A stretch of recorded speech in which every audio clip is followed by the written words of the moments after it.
Entrepreneurship means freedom to me.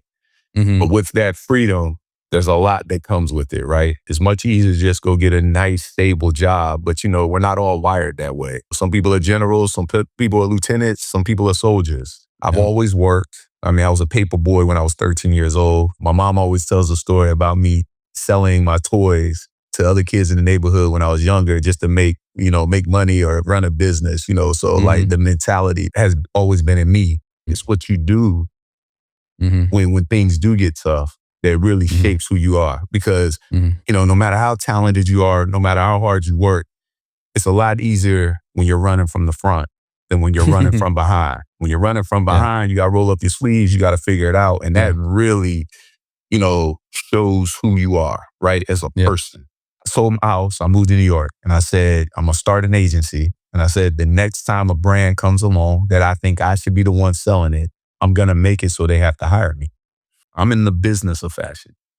I work with creatives. I'm not even that creative. I have ideas, but I'm a businessman.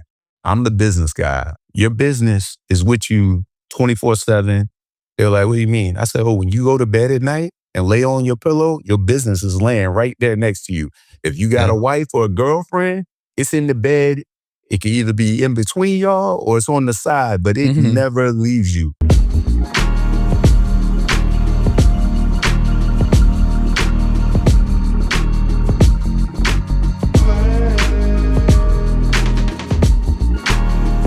Hey everybody, welcome back to The Blueprint. Today I've got my buddy from Gumball 3000, Dre Hayes, in the house. He is he's a co-founder of the foundation and entrepreneur. He's got so many things up his sleeve he's going to tell us about. So stay tuned. He's gonna rock it for us today. So, but also do me a favor. You guys could hit that like button on the bottom. That's going to help us be able to produce a lot more of these. Keep a little guy going. So appreciate you, Dre. Thanks for coming on, man. I really appreciate you jumping on with us. Man, thanks for having me. It's always good to catch up with my buddies. Yeah. It's so funny. Like I've got a group of buddies, or we got a group of buddies that we've kind of gone through a common thing together. We did the Gumball thing together for several years in a row. And we made a bond, and it's really cool how no matter where we're at or what, we always stick together. You find that to be kind of the same thing? I do. You're right. It's like, the bond is almost like a fraternity, a brotherhood, right? And people with the shared experience. And, the contact is so intimate with everybody when you're there because you basically, you know how it is, you spend a week together all day, all night. It's like you really get to know people. Yeah. And you're there for, 7 to 10 days. And so you see these people once a year, every year, and or even outside of the rally too. Like, we stay on these chats together, whatever. And anytime someone goes to an event, we pop up and say, who's here? And we all meet up again. So. Oh, yeah. Yeah, we had some good times. Miami. We was out there for Bun's birthday. That's been slow. Yeah, it's been cool. Been a good deal. Well, anyways, I appreciate you jumping on, man, because I think you got a really cool story. And the whole thing about the Blueprint is like, there's people out there that are going through this thing and they don't understand the entrepreneurial side of stuff and think that these guys are, or we're all just, special people because we're starting our own thing. But this is about inspiration, telling people about, the wins and losses that you had along the way that, other people are also having, and maybe they can kind of connect and inspire them to jump out there and do some things for themselves. No doubt, man. Look, I always say entrepreneurship means freedom to me. But with that freedom, there's a lot that comes with it, right? It's, people have always thought of it as it's much easier to just go get a nice, stable job. But, we're not all wired that way. Some of us, some people are generals, some people are lieutenants, some people are soldiers, and, entrepreneurs definitely have a general mentality. Yeah, I agree with that. Or some kind of special forces where they're just able to go off the grid, Well, that's cool. Well, Dre, like I know a lot about you from your brands and things like that, which we're going to get into here in a little bit anyways. But, I don't know a lot about like the early beginnings of Dre. Where were you born? What was family like for you as a kid? Oh, man, I was born in the panhandle of Florida. So Crestview, Florida, about 50 miles from Pensacola. I lived there till I was about 5 years old. and then relocated to Northern California Air Force Base. My stepfather was in the Air Force, so near Sacramento, and was only there for about 2 years, and then moved to Tampa for a little bit, and then finally made it to Virginia. So I made it to Virginia probably around the time when I was 8 years old, and Virginia was home.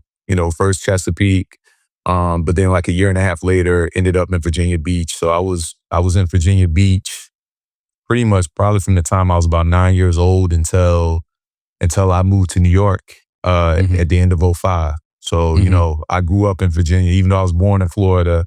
You always say it's where you did your dirt. I grew up in Virginia. I claim Virginia. Anybody that knows me, I'm 7'5'7", BA for life. And, it was a great place to grow up during the time that I was growing up. You're talking about the 80s and 90s and early 2000s, just, that saying that there's something in the water in Virginia Beach. Even Pharrell named his music festival after that. There truly was something going on there because, you had all these athletes coming out of there, whether it be Allen Iverson, Joe Smith, Alonzo Mourning, and J.R. Reed. We had 3 number 1 draft picks in like 6 years, and Zoe was a number 2 in that small area.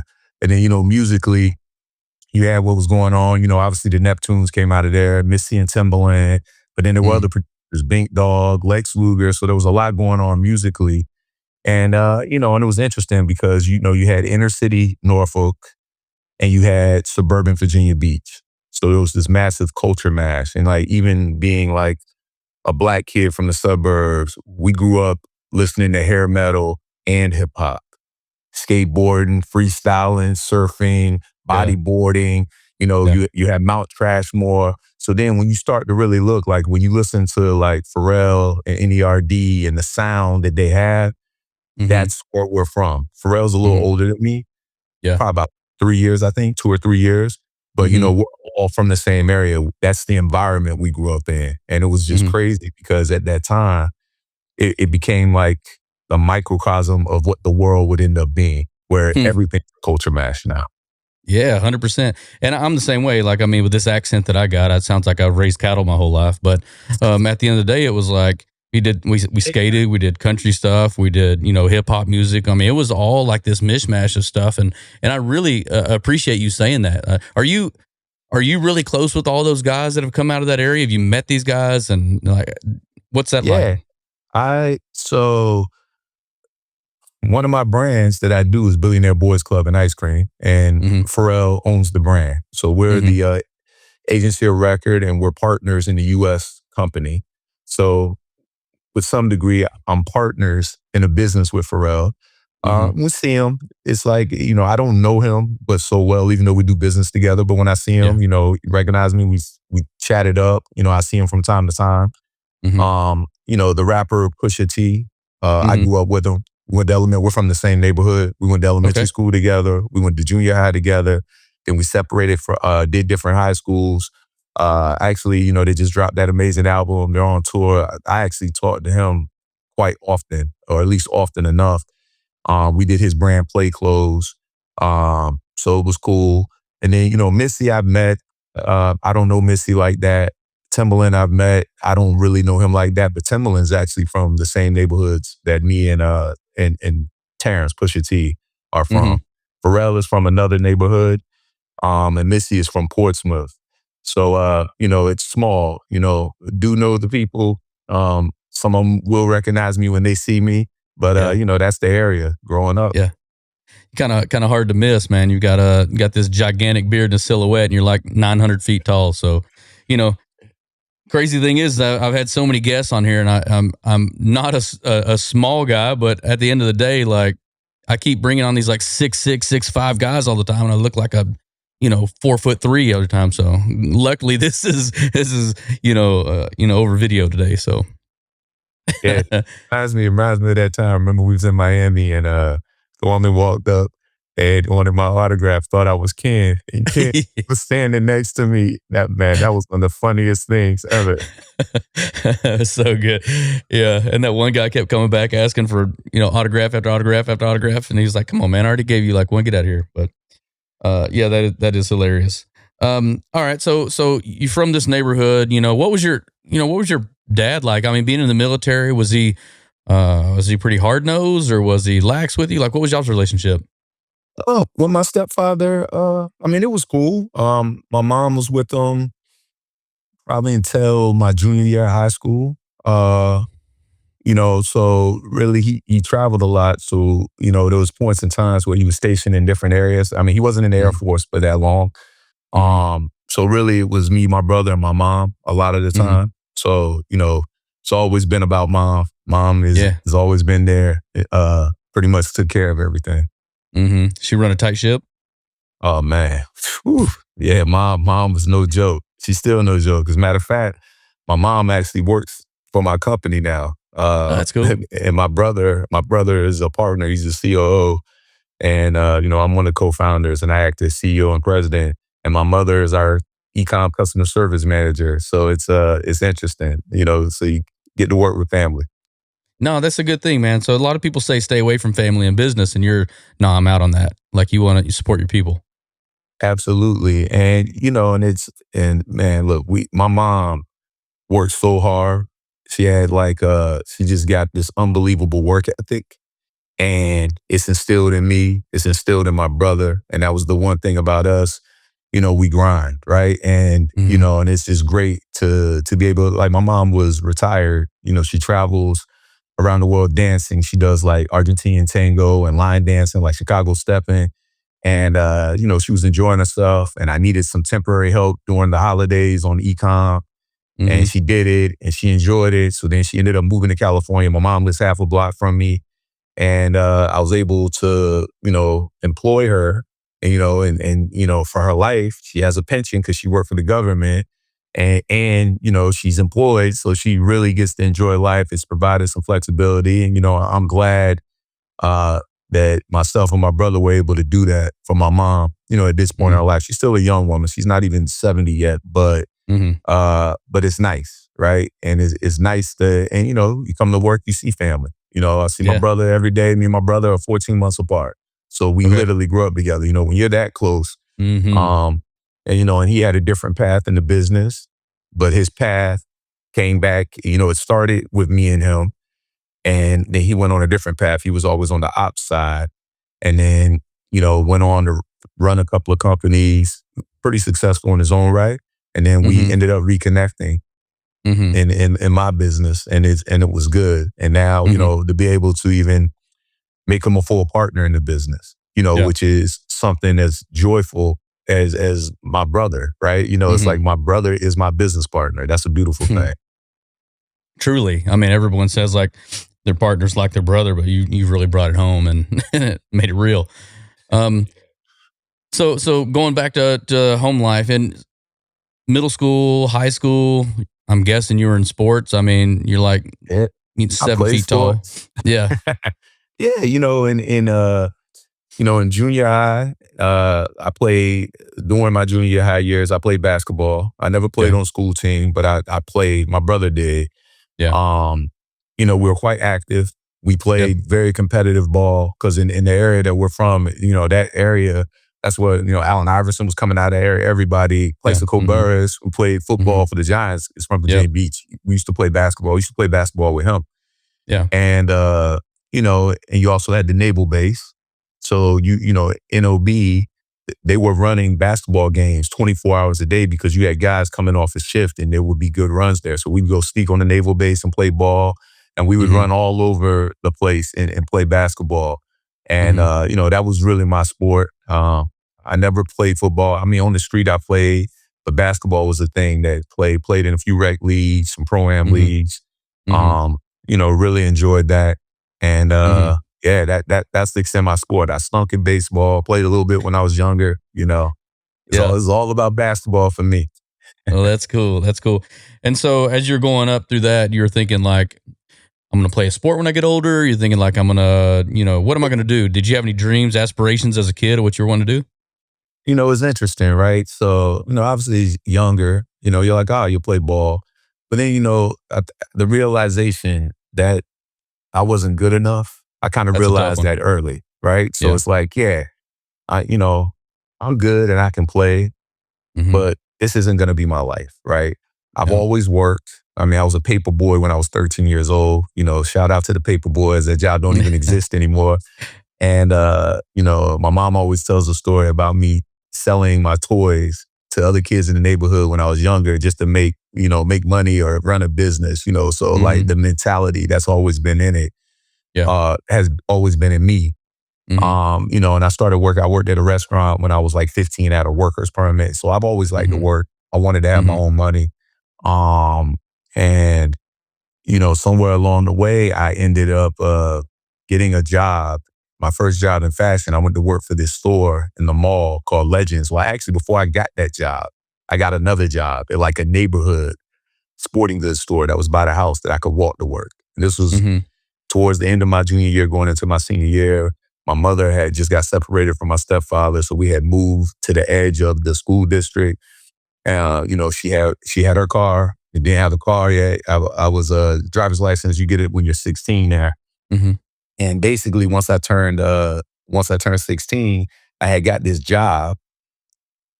But the day I went to orientation, and like 3 days before I was supposed to start, the mall called me. And as a Mhm. kid, you want to work in the mall. And this was like Yeah, yeah. Military Circle Mall. This is the cool mall, right? Yeah. So I go in, I interview for the job. One of my business partners in the foundation, his name is Antoine, was an assistant manager. And he actually made the decision to hire me. And we're Okay. partners. So I have two business partners, my brother, Vance, and Antoine.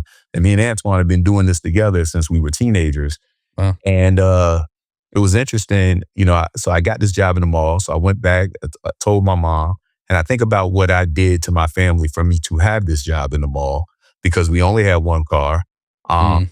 and it was my senior year. I was getting out early. I used to get up in the morning. I would drive my mom to work in Norfolk. Then I would drive to school. I would get out early. She would come and pick her car up from my work in Norfolk. It wasn't that far from where she worked. And I did this until I got my own car. But it was just like I look back, the sacrifices a family makes, right? And Yeah. all of this just so I could work in the mall. But that was a turning point for me because getting that job in the mall got me into the fashion industry. And by the time I had finished my senior year of high school, I was buying for 26 retail stores. So Wow. even going into college, that's what I did. And I wanted to go to school to be a lawyer. I was studying Mhm. pre-law, got a BS in political science. That was going to be my thing. I wanted to be a corporate attorney. Mhm. And somewhere along the way, I was like, you know what? I like fashion. I want to stay in this. So I Mhm. pivoted and I stayed in the business. But it's just funny how life works. That was like one of those Mhm. moments in life. If I would have took the job at A&N, the local neighborhood store, then my whole Mhm. life would be dramatically different. Right. Yeah. And it's crazy how, Mhm. you go look at life. It's like these forks in the road. You go left, you go right. And Mhm. there's been points and times throughout my life. And I think there's points and times throughout everybody's life where you have to make those decisions, and those kind Mhm. of decisions shape the rest of your life, or at least for a period of time until you got to do another one of those decisions. Yeah. That is really kind of crazy. You hear about people that go through these journeys and they think they have things figured out the way they want to take it. And then some butterfly effect thing comes to them from one side, right? And they take a look at it, or they just take a step in that direction, and it takes them so far from the journey that they thought they were going to be on to begin with. But people always act like that's an accident, but really what the deal is like, if you have this entrepreneurial spirit, if you have this desire to find things, the things that you're good at will find you, right? And you'll find your passions. Like you stepping in, like I like fashion, and you jump into this, like you didn't know that that was going to be enough to do your career, but once you found out, like there's things in this that are sustainable, and I can make a living of this, and I enjoy this. This is not just me doing something I think is going to make me some money. This is doing something that's going to make me happy and make me some money for the rest of my life. Yeah, definitely. I'm passionate about fashion, and I'm one of those Mm-hmm. people. I can honestly say I've enjoyed, loved what I've done pretty much all Mm-hmm. my life. There's a lot of people that go and they get employed, or they hate their job, or they don't, or they hate what they're doing, and even when business had gotten tough, I didn't hate what I was doing. Mm-hmm. I still had the love for the business. The Mm-hmm. business never soured. It's never been Mm-hmm. soured for me, even when Yeah. there's Yeah. difficulty, right? Because Mm-hmm. everybody has a journey. And if you're an entrepreneur, you experience difficulty. The reality of the situation was I was blessed for so many years. I dealt with very little difficulty. And then in the last few years, I got my butt kicked a little bit. And somebody asked me one time, it was like, does it bother you, upset? I was like, no, it's my turn. Because any entrepreneur you ever talk to, my mentors is like, I had it all, I lost it all. I had it all, I lost it all. They tell you all kinds of like crazy stories. And you know what? And for me, my journey, that hadn't happened. And not to say that I needed it to happen, but it is a part of the experience. And I tell you what, it's what you do when things do get tough that really shapes who you are. Because, no matter how talented you are, no matter how hard you work, it's a lot easier when you're running from the front than when you're running from behind. When you're running from behind, you got to roll up your sleeves, you got to figure it out. And that really, shows who you are, right, as a person. Yeah, when you run from behind, the bear's the closest to you. You know what I mean? So that's when you really got to find out you got to eat. You got to catch up a little bit, because I need a little padding between me and the bear for sure. So, it's funny. Like I started my own marketing company, a couple of years ago, and I'd been working for business for a long time, and I'd never even thought of like the hardships of things that come with it. Like you said, things came easy to me. I went to work for a company and I worked my way up, and I'd go to this company, I'd work my way up, and I ran businesses for people for a long time. Doing it by yourself, I mean, that's something that it's a stress that, people are not really used to until they kind of live by that, and because you got people that are depending on you and your decisions and the things that you do every single day. You can't be frivolous and you can't sink the ship with your decisions. I mean, that's a lot of weight, right? Nah, it is a lot of weight. And, because you're responsible for the livelihood of others, right? And everybody's not built for that, right? That's why even when I sit down and I talk to people and I hear people say, oh, are you discouraging me? I was like, no, I'm not. I just want you to understand what you're getting into and what it's like. And because, it may not be for everyone, right? I always tell people, your business is with you 24/7. They're like, what do you mean? I said, oh, when you go to bed at night and lay on your pillow, your business is laying right there next to you. If you got a wife or a girlfriend, it's in the bed. It can either be in between y'all or it's on the side, but it never leaves you. And understanding that that's a part of what it is, is part of the game, right? But that's why even for me, when business got tough, like during pandemic, I had never laid anybody off. I had never done any of that, right? We employed everybody during pandemic. But then, in 23, 24, it got real tough out here with the supply chain being messed up. So all of a sudden I had like 100 employees, went from 100 to 15. And, and if I call people and I got to lay them off, the people who work for me know that I have exhausted everything I could if I had to lay somebody off. And it showed. Like, when I was talking to people, they're like, oh, we love working here because I'll starve to feed my team. Because that's what you got to do. When you're the boss, you're the last one to eat. You take care of your team.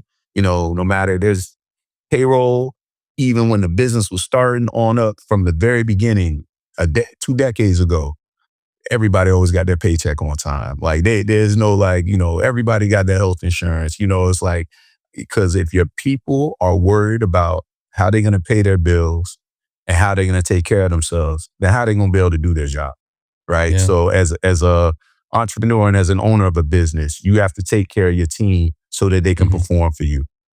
No, I believe that from you, honestly. I feel exactly the same way about that. And it's really cool to hear somebody say it, especially somebody who's been successful as you've been, to realize that it's not just about the dollars and cents. It's about what you're building as a community and a people, and having somebody kind of rely on you and you rely on them for both ways. It's really inspiring to hear you say like, hey man, I eat last. I believe that, we eat last at the end of the day. We make sure that people are taken care of because, it is your responsibility. And a lot of people don't talk enough about the weight of that responsibility. Like you said a minute ago, when you go to bed, your business is there with you. Well, mine's not laying in bed with me, but mine is on the ceiling of my bed right above me, and it's always staring at me. I open my eyes at night, and that sucker is staring at me from the ceiling, and I'm like, why are you looking at me? Like, let me have some rest, Yeah, look, like you said, it's always with you. And it doesn't go anywhere. And, yeah, there's stresses that come with business, but I can tell you for me, I've always been really good at dealing with that.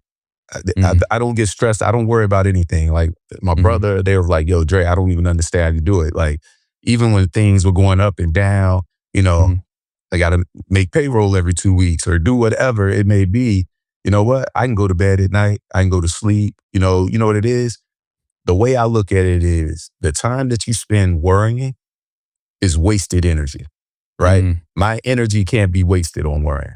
My energy Yeah. has to be focused on finding a solution, getting out of whatever's going on.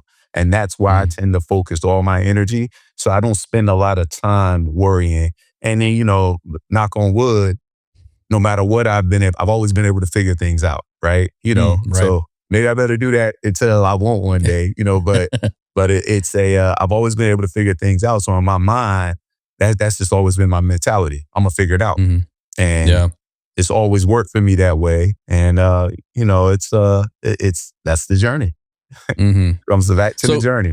yeah, that's the hustle, right? So going back to, you were came out of high school, you went to college. What school did you go to? I went to Old Dominion University in Norfolk, Virginia, ODU.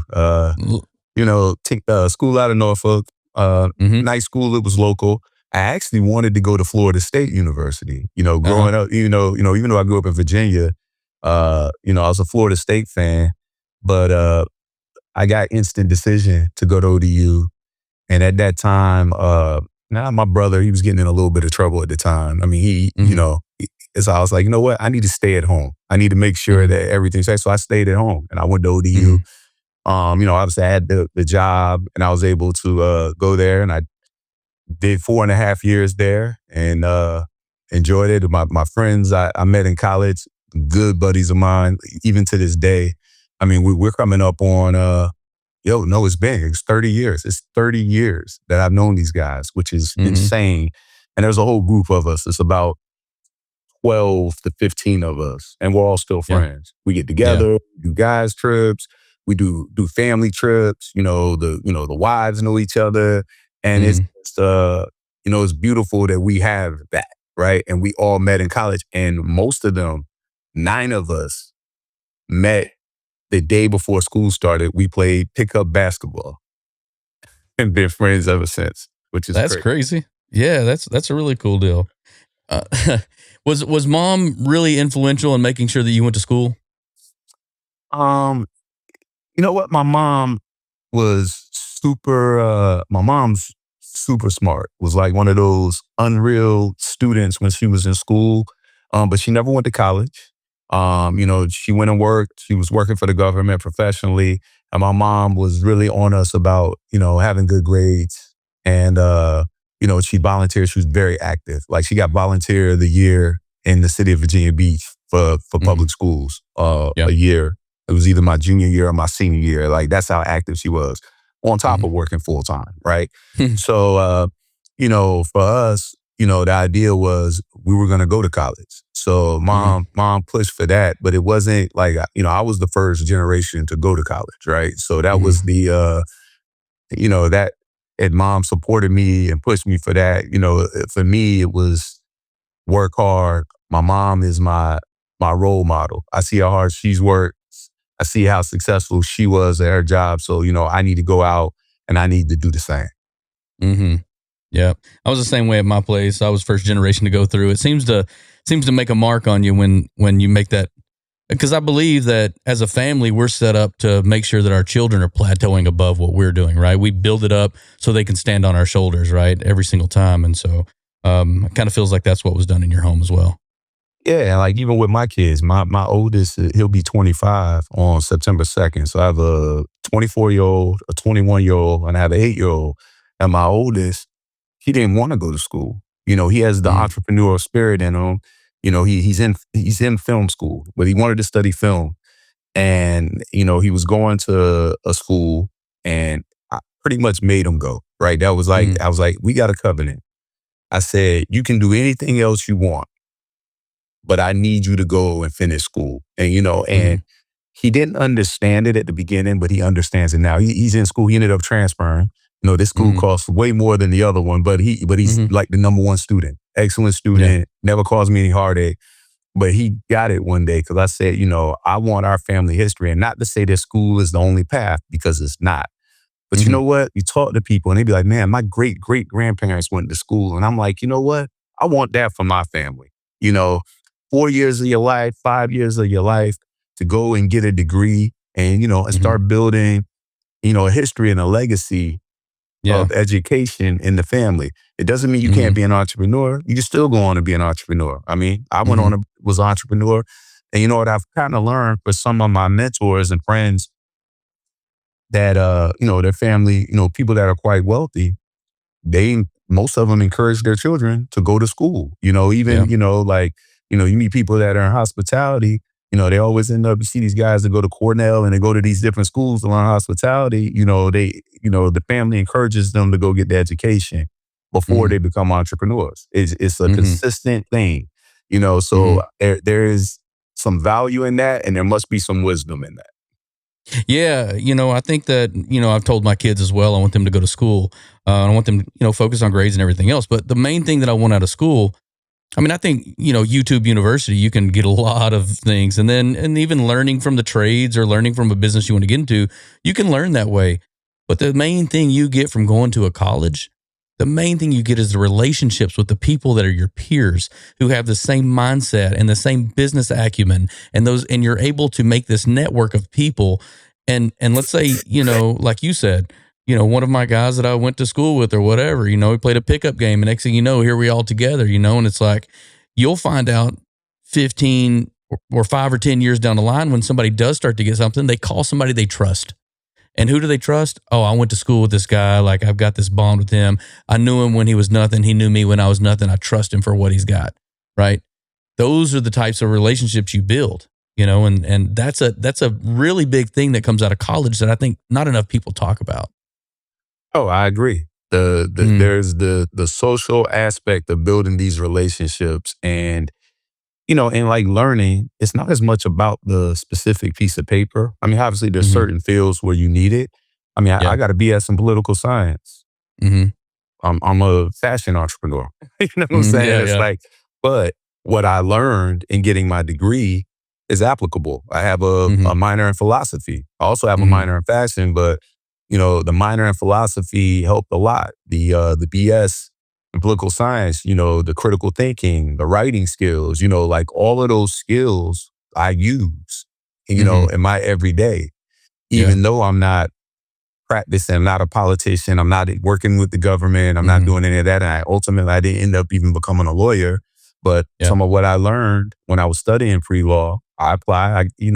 As well as I do. Contracts is a part of the game. You entrepreneur, you got contracts, and Yeah. you got to read over them. You got to look at them, and it helps you a whole lot when you have some Hmm. understanding of what you're reading and looking at. And not Yeah. only relying on your attorney. Obviously, there's going to be some Hmm. things you need your attorney for 100%. I mean, you always use your attorney, but it's nice when you can look at it and understand. Hmm. Yeah, I agree. It's funny you said the philosophy side of your degree. Um, I recently hired somebody with a philosophy degree, and because I want them dealing with my clients, right? You need to know how to read people. You need to know what's going on in the room. You need to know how to parse your comments for what they're bringing back to you as well.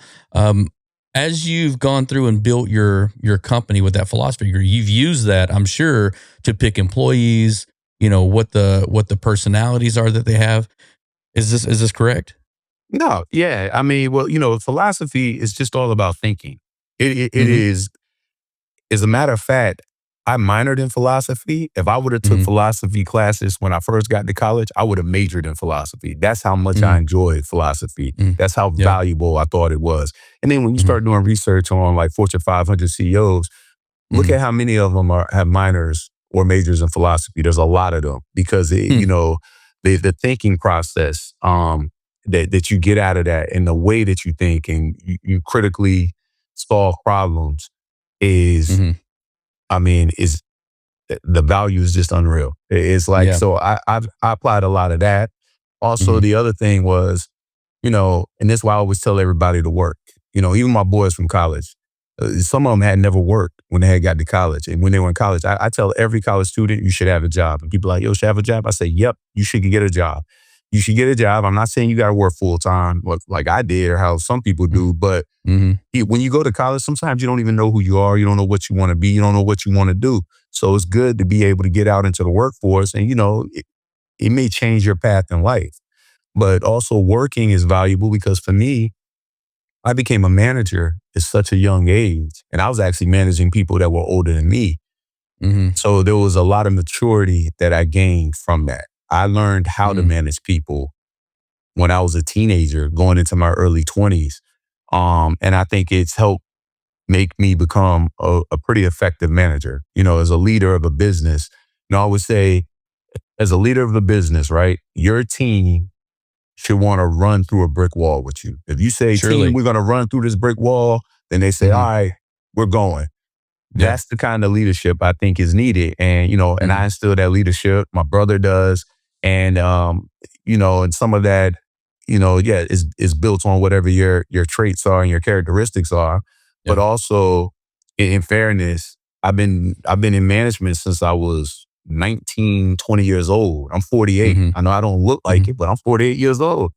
Hey, same here, buddy. We're 76, baby. Yeah. And, but that, that experience has been invaluable as I've gone through life and in my businesses. Yeah, no, I totally agree with that. When you go through and you start picking out people, these personality assessment tests are really big, and a lot of entrepreneurs are using those right now. Do you use those in your companies? I actually have not. Okay. I was just reading something about that the other day. I mean, right now, I've hired about 5 or 6 people in the last, since this year started. We have went to a point where all we did is downsize. So obviously things are going right because I'm hiring, I'm bringing people back on board. But most of the people, no, all the people that I've hired were rehires. So I already know their personality. I didn't have to assess them. They had worked for the organization before.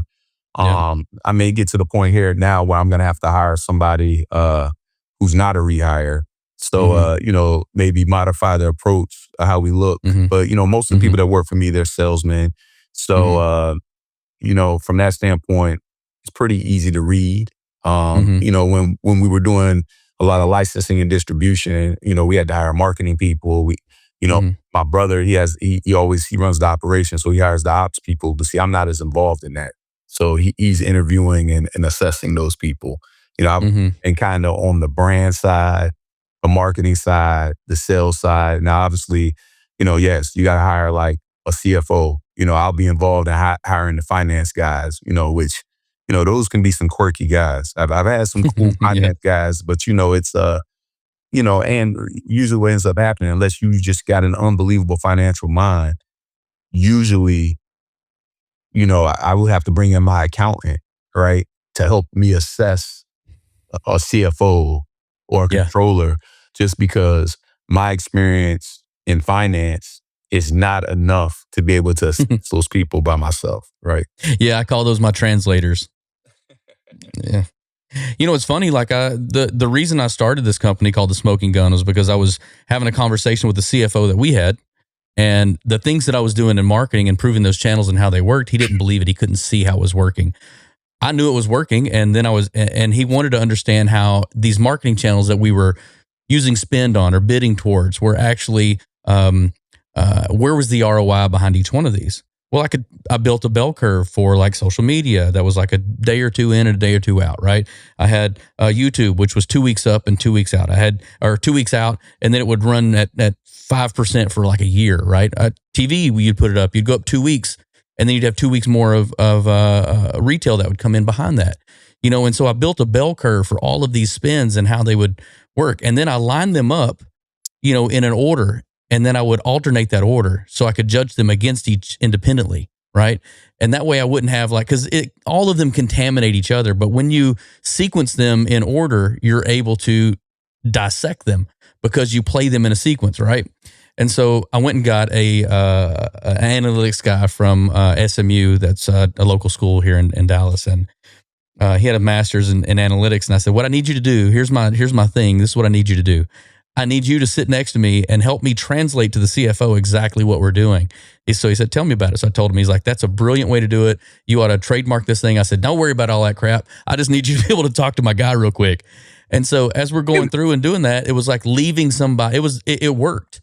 You know, we were able to communicate now. He's like, oh, I actually see this. So it was leaving somebody a smoking gun of truth, proof of truth, right? And so those are the things. The translators mean everything when it comes to how do you connect with somebody, because it may be going okay in your mind, but on the other side, the guy who really needs to get that information, are you translating that information to the next person so they read it, so they understand it, so they're on board with it? You know what I mean? Do you have that same type of feel? No, I definitely have that same type of feel. And that's why, like, even for some of the stuff I'm doing, like my brother does operation, Mm-hmm. right? It's like, it's almost like talking a foreign language. Like I sit down and I talk to him like, yeah, I understand ERP, I understand this, but like the detail, the finite detail of what needs to be done, and in the EDI process, like, yeah, I know what EDI is, dealing with the accounts, but I didn't fully understand everything that goes into EDI. And Right. there's so much terminology, and you need somebody that understands that, right? It's Yeah. like, even for the finance side, before we ever had a bookkeeper, I kept all the books. Mm. But I learned once I got a bookkeeper, before a controller, before a CFO, how much I was lacking. And, I thought I was pretty effective, and I was Mm-hmm. for the time being, but it was so much missing. That's why, you need experts, and Mm-hmm. um, you need experts there, and being able to communicate. I find, if you're a real effective entrepreneur, you know enough about most of the things so that you can understand what's coming to you. Right. But I always look at it like this, right? You have, let's say, you got a plate on the table, right? Most people can only see that plate. That's all they can see. And that's all they're ever going to see, because that's the way their mind works. But we need to be able to see the table. So not only the plate, but we need to be able to see the table. We need a macro view instead of a micro view. And I look at that. That to me is one of the biggest things that you run into with communicating to people. So many Mm. people are trained to only look micro, Mm-hmm. and you need more people that see macro. And, Mm. and you can help develop and train and teach people how to see outside of the plate, and they will. But that's something that some people naturally have it. And then some people, they have to be taught, because they Mm-hmm. have to think in a different way than they're used to thinking. Right. No, that's smart. That 40,000 foot view is something that's really hard for a lot of people. Forest for the trees, right?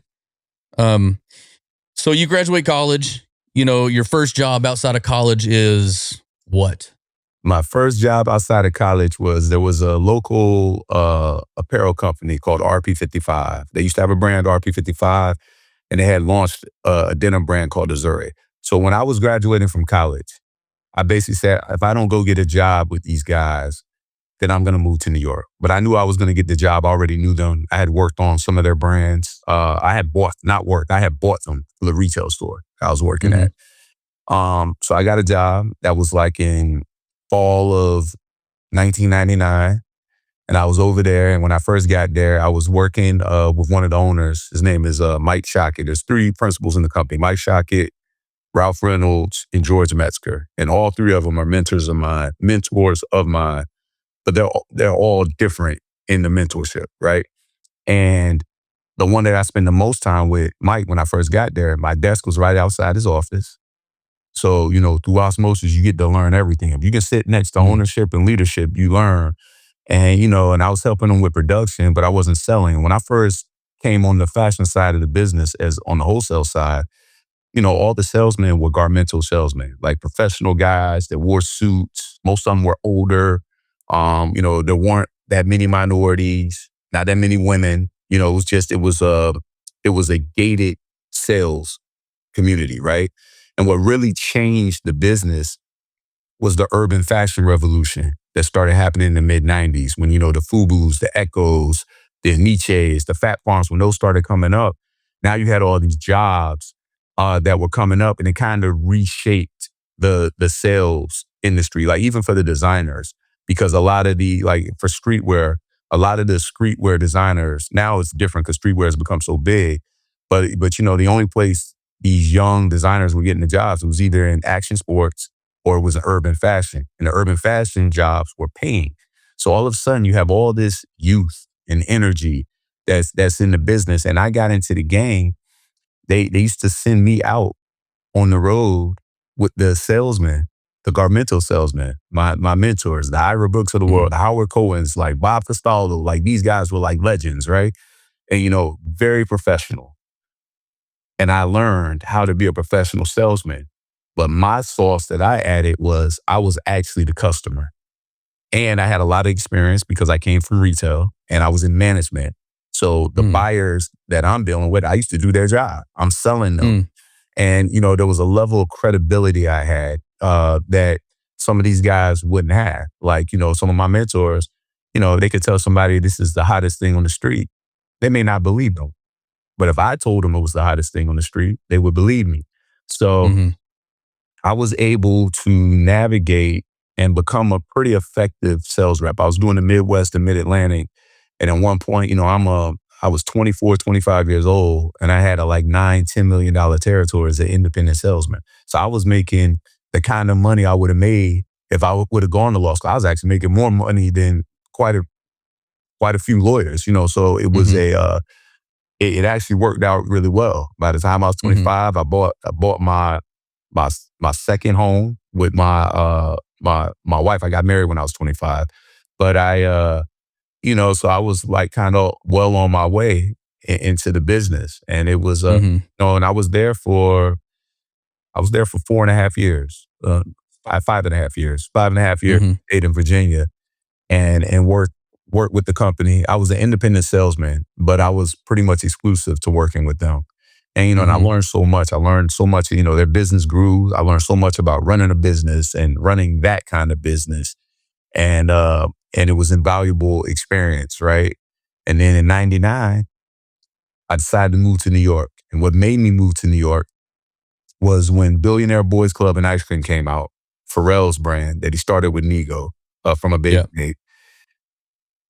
They launched in 2003. Well, I was a salesman. I was already, and I'm from the neighborhoods that Pharrell is from. I'm like, I should be the one selling this brand. I'm a kid that's from Virginia. I'm from where he's from. I said, nobody's going to care about this brand more than me. Nobody's going to take care of it the way somebody from home would. But, you know, I was naive because even though I was a successful Midwest, Mid-Atlantic rep, I wasn't, you know, you didn't have the internet making the world small. So, you know, I wasn't in New York, London, Tokyo, Paris, or Milan. I wasn't in a major fashion market. So I said, all right, I sold my house. I moved to New York and I said, I'm going to start an agency. And I said, the next time a brand comes along that I think I should be the one selling it, I'm going to make it so they have to hire me. And it's funny because full circle, we've been doing BBC and ice cream for 10 years. The same brand that made me leave Virginia, that moved to New York to start my business, you know, we're involved in and have been running it for the last 10 years, which is crazy. So that's like my full circle moment with what made me leave home in the first place. But when I moved to New York, my first brand for the agency that I got, and I got it before I moved to New York, there was a footwear brand. You probably remember Creative Recreation Footwear. Back in the day, they had the straps on the toe, the sneakers. You know, these guys, they had a small business, sub $1 million, and we got involved and their business grew to like $33 million in 36 months. So that was the first brand for the agency. Second brand was Crooks and Castles, which is, you know, one of the OG streetwear brands that really made a lot of noise during a certain era. Then we did Hell's Bells.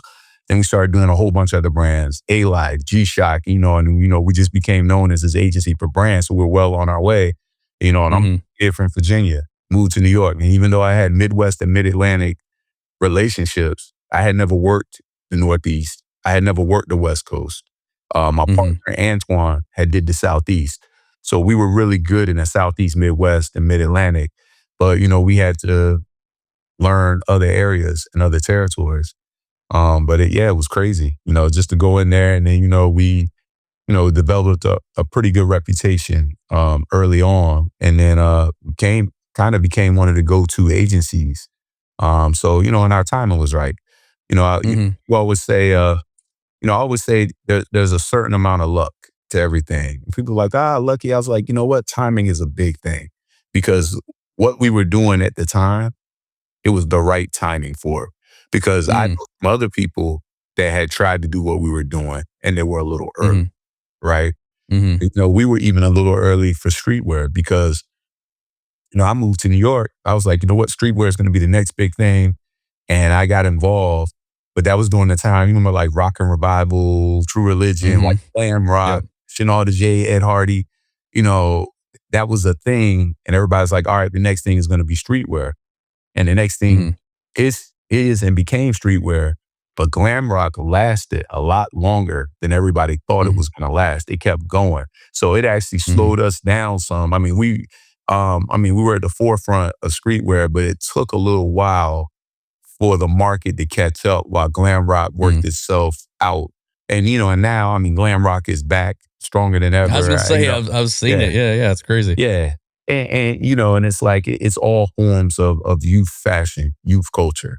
So, that's really what I can see. So even though, we definitely have a strength in streetwear, I'm in the youth culture fashion business. But now I'm not the youngest guy in the room. See, when I started off when I was 19, when I was 20, 21, 22, I was the youngest guy in every room.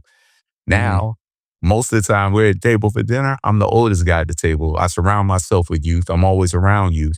But one day it happens fast. You wake up, you're like, oh, I'm the oldest guy here. Yeah.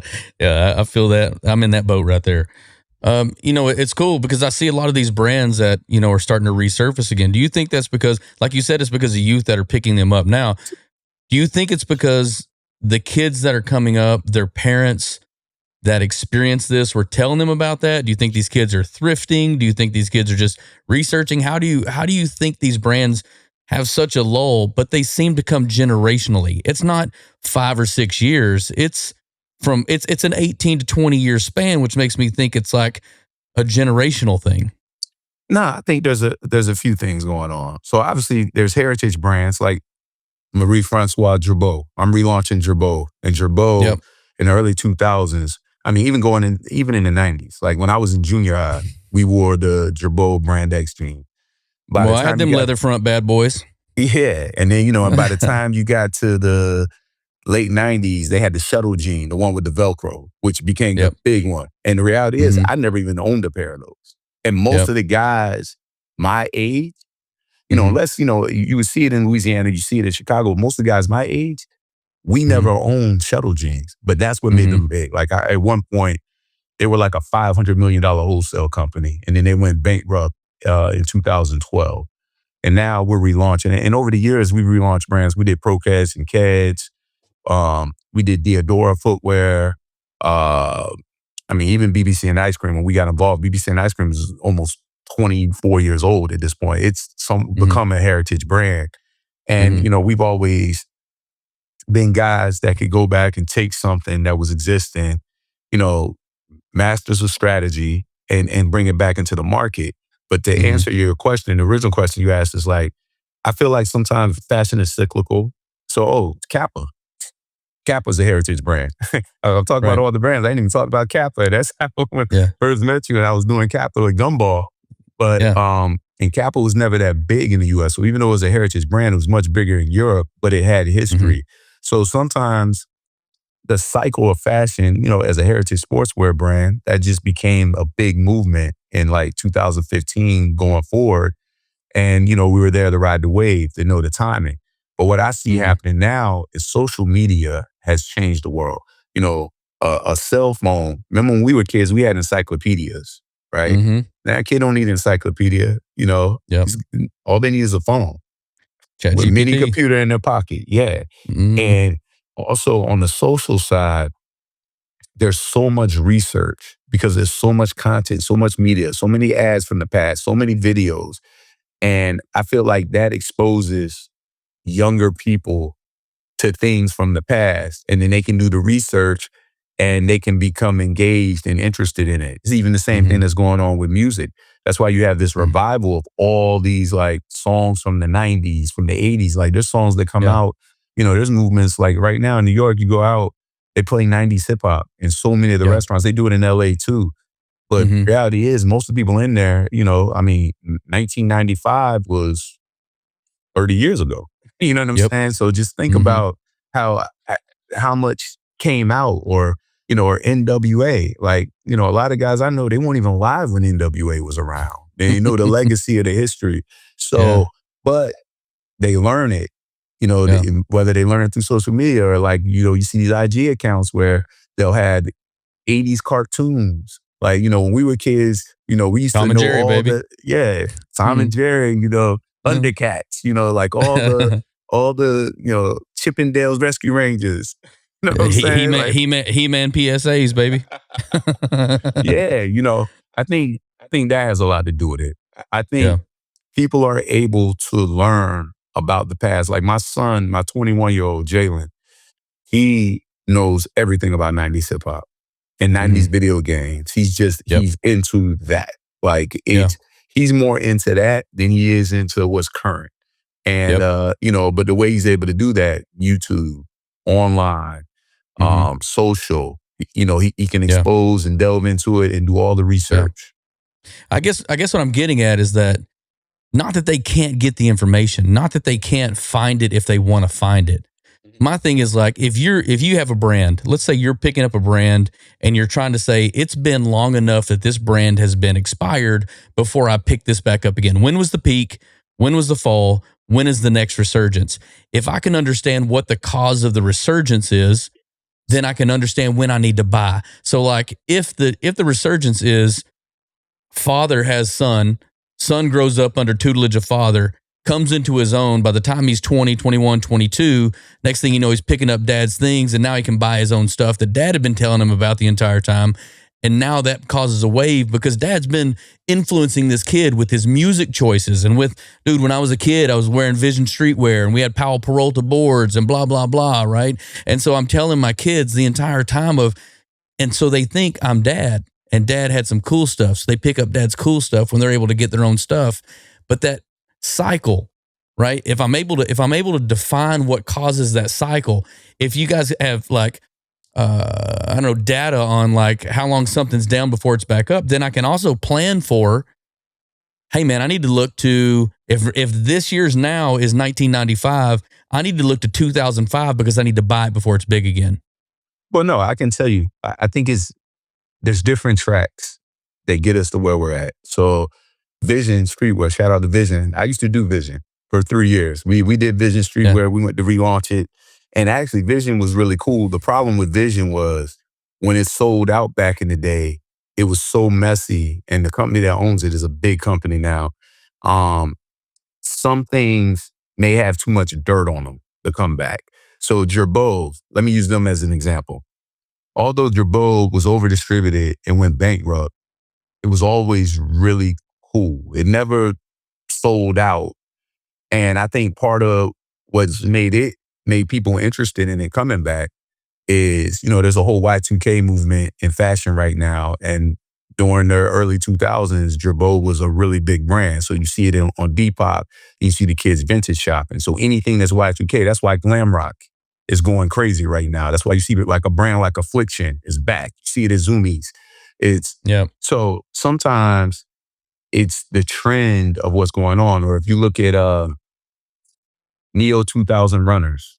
So now if you look Asics, Saucony, they're obviously New Balance had it, but there's this whole wave. So if you're one of the brands that represented that era, you're winning right now. But prior to Mm-hmm. that, it was 90s runners, right? Yeah. But it's already shifted from 90s to 2000. So really what it looks like we're going in a cycle. We're in the Y2K part of it now. Now it's Mm-hmm. interesting. So what comes after Y2K, then it'll be whatever was in the 2010s, right? Yep. Which is still, for a lot of people, it's Y2K. So I think that's the cycle that we're going on now.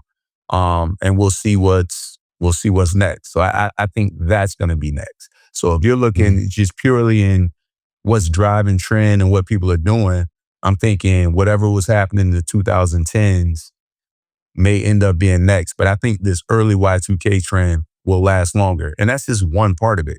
Then there's a whole bunch of other stuff going on. Like you look in higher fashion, like flares and bell bottoms are coming back. Well, that's 70s Yep. and 80s, so it's Yeah. like, there can be multiple things going on at the same Mm-hmm. time, right? Mm-hmm.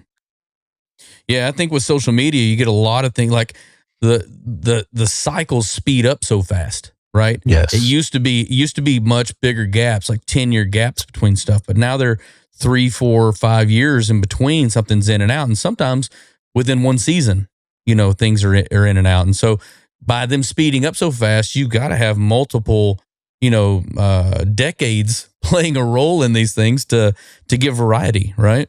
Well, and also if you look at sneaker culture, one of the other things Mm-hmm. too is the Mm-hmm. retro sneaker game Mm-hmm. was sped up so fast. You know, mainly Nike and Jordan, and then followed by Adidas. Mm-hmm. They're cycling through these retros so fast, so it's speeding up the process, right? And Right. it's making it move faster. So, like for example, right now, even if you look at Puma, all of a sudden, low profile Pumas, driving style shoes, Speed Cats, Puma Mastros are really going well. I remember Puma Mastros were a thing in like 2005, 2006, 2007, 2008, when I first moved, maybe even before that, probably Mm-hmm. 2003 to like Mm-hmm. 2008. There was a one point, Puma Mastro was one of the biggest shoes in America. That's how many they were selling. Well, if you Mm-hmm. look at what's going on, I mean, we're more than a decade removed from that. But now you see Mm-hmm. guys running around with speed cats, and low profile sneakers have never done but so well in the US anyway. If you look at the Mm-hmm. heritage sportswear trend, the Kappa business is down right now. It's off trend. Heritage sportswear is not the move. And, the sports brands are not doing as well. But you know what's coming up? The Olympics in 2028. You have the World Cup. So you see the soccer jerseys going crazy right now. But in the 84 and 88 Olympics, Kappa sponsored the US track and field team, which at the time was one of the greatest teams ever assembled. Well, the 84 Olympics, the next Olympics are in LA. So it's gearing up and I've seen it come. I'll say, you know what? Heritage Sportswear is about to come back, because when it first really caught, it was 2015. Then it rolled into 16, 17. By 18, it was really starting to cook. Well, 2028, it's 10 years later. Mm-hmm. That's crazy. So at Foundation, tell me right now, how many brands do you have and what are they? Okay, well, right now, I don't know. Let me count them off. So we have Billionaire Boys Club and ice cream. That's the brand that Pharrell owns.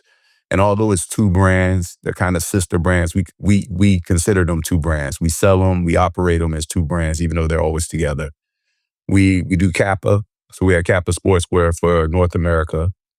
We've recently signed Off-White, so the brand out of Italy that was founded by Virgil Abloh. We also do Palm Angels. And then we're doing Girbaud. So that's a relaunch for us. Rolling Loud, the music festival. They Mm-hmm. have a Festival. brand. It's a great brand. They sell it online and they sell it at their festivals. It's very trend right, whatever's going on in hip hop fashion. And they have a global brand that's known because they do festivals all over the world. So we're handling Mm-hmm. that for wholesale. And then the last brand I have is Overtime. So Overtime started off originally as like a media company. They have that basketball league in Atlanta where the Thompson twins came out of there. I mean, they Mm-hmm. probably had 50 or 60 players come out of the basketball league. They also have the number one 7-on-7 football league in the US now, and they exist in all different kinds of sports. They have scripted shows.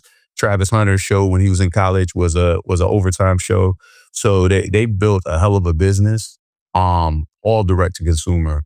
And we are Mm-hmm. taking the brand and selling it wholesale, and it's like, we open up Foot Locker right away. Big Sporting Goods is interested in it, so it's, but right now they are the new sportswear brand for the young kids. Like when you Mm-hmm. go look at it, you know, let's say Alpha, this is before Alpha, Gen Z. Let's say Gen Z, because you could say millennials, but let's say Gen Z. If you go to like a youth football or youth basketball, you will see these Overtime. It's the biggest thing because all the young athletes who are social media stars now grow up with Overtime. And even the basketball league, it's called Overtime Elite. if you talk to like teenagers, they know more players in that league sometimes than they know in the NBA or even in college because it's theirs. And what's interesting about the league, and it's become pretty successful. They stream the games on Amazon. They have a scripted TV show that like follows the teams, and that's just on the basketball side. So the brand has really become known for basketball. But the the following and how much engagement there is, and like it's even changed the way people are fans of teams. So in that league, it was a league that was born in social media. So even though 6 of the teams are in Atlanta, and maybe there's 4 or 3 that are outside of Atlanta, it doesn't matter that the teams are based in Atlanta because the fans of the teams, they may be fans of the players, kind of like what happens with the, LeBron James, where LeBron James goes, there's LeBron James fans. But this is the new way sports is consumed. So whereas, if you're from Dallas, you're a Cowboys fan, right? Yeah, 100%. Yep. Well, and there's Cowboy fans all over the world and other. That's what's happening with this sports league. So it's interesting to like watch what's happening. So it's something can be so big locally that it's worth picking up. Something doesn't necessarily have to be a national brand before you say, hey, this is something I want to take a bite off of. It just has to be on point, has to be directed to the right type. They have to have a good quality material, something you feel is right. What makes you think I'm going after a brand specifically? What makes you pinpoint something? Well, there's several things. Usually we don't go after a brand that's local. Like for us, usually we're looking for something that can have a national appeal. And what I mean by national is obviously local is right. It could be regional. Like you could have a brand that does really well in the Northeast, in the Southeast, or the Northwest and the Midwest. That's a big enough region where you can have a business. Yeah. But usually we won't focus on local, right? I mean, there's a lot of things we look at. We look at, first of all, we look at the aesthetic and design of the brand. If we think it's good, we look at the design team behind it. We like try to assess their talent and how far we believe they could take it. We look at the business structure. In the past, when we first started the agency, we were more, it was easier for us to work with startup brands. It's a lot harder now. Obviously I have a company, I got a machine to feed, so that makes it more challenging. So, operations, and we even help with operations sometimes. Like I have a back-end ops team here.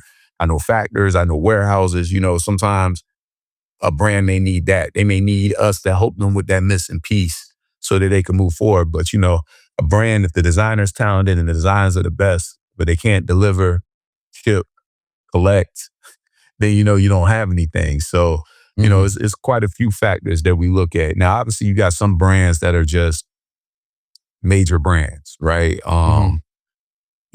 Girbaud, I chased down. I wanted that brand, but I knew it. It was a known thing. Kappa, when we got Kappa, it was really small here, but the heritage sportswear trend was coming. And when we were able to get involved, it was like right timing, right? So yes, we did a good job. We knew what we were doing. But also the timing was great because like if I was just to start with Kappa today, I wouldn't have nearly the kind of success that I had because the timing is wrong now, right? Right. Off-White and Palm Angels, unbelievable opportunity to get involved with them. Obviously their parent company that had them before had gone through some trials and tribulations, and the brand got sold, both brands.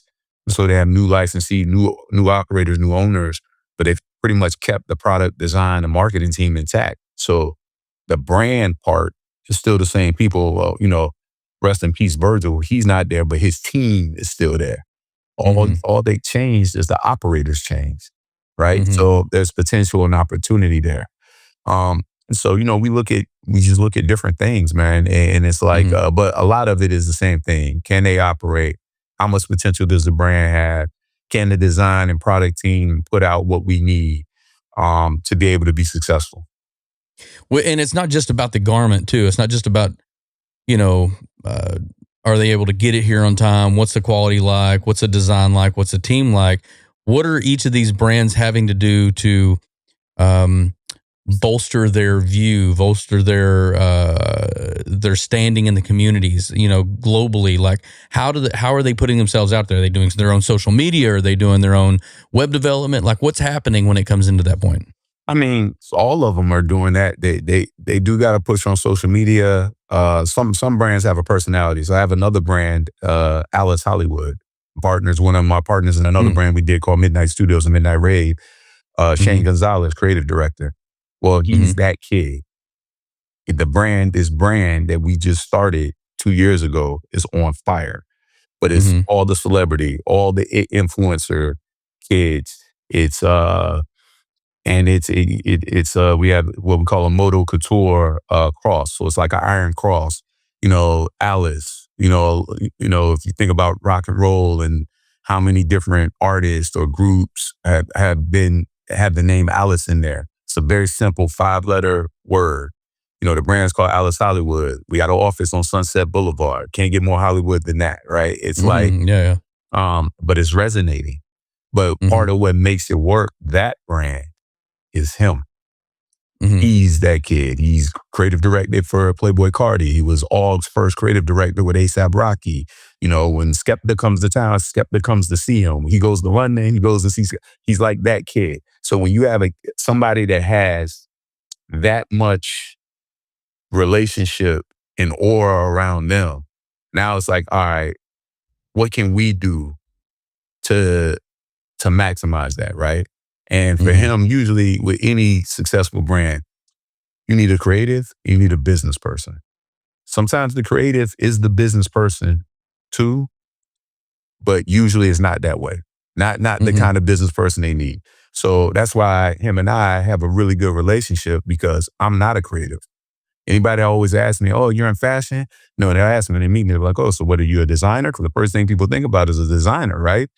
Right. I'd be like, no, I'm in the business of fashion. I work with creatives. I'm not even that creative. Even though some people tell me I am, I'm like, I'm not, I can't draw. Yes, I have ideas, but I'm a businessman. I'm the business guy. I organize it. I do the strategy. I can work and handle the finance. I'm able to see what we were talking about. I can see that table. I'm not looking at the plate, and that's what you need, right? And man, I got this brand that's just, it is small, but it has the energy. And that's, sometimes when you look at a brand, there's brands that we look at out in the world. They're huge brands. But then there's brands where the brand is bigger than the business, right? LVMH, Louis Vuitton is Louis Vuitton. Yeah, I can't say the brand is bigger than the business, right? But you have brands out there, but over time, their brand is bigger than the business. Rolling Loud, as an apparel brand, their brand is bigger than the business. And not that their business isn't of good size. Billionaire Boys Club and ice cream, the brand is bigger than our business. Our business could be a lot bigger, so you start to look at it and then, you end up with big brands. There's brands out there, like you wouldn't, you would never say Nike's brand is bigger than their business. Their business is equal to their brand. Yeah. Same thing with Adidas. Massive brands. But there are like small brands or brands that are smaller that are huge, right?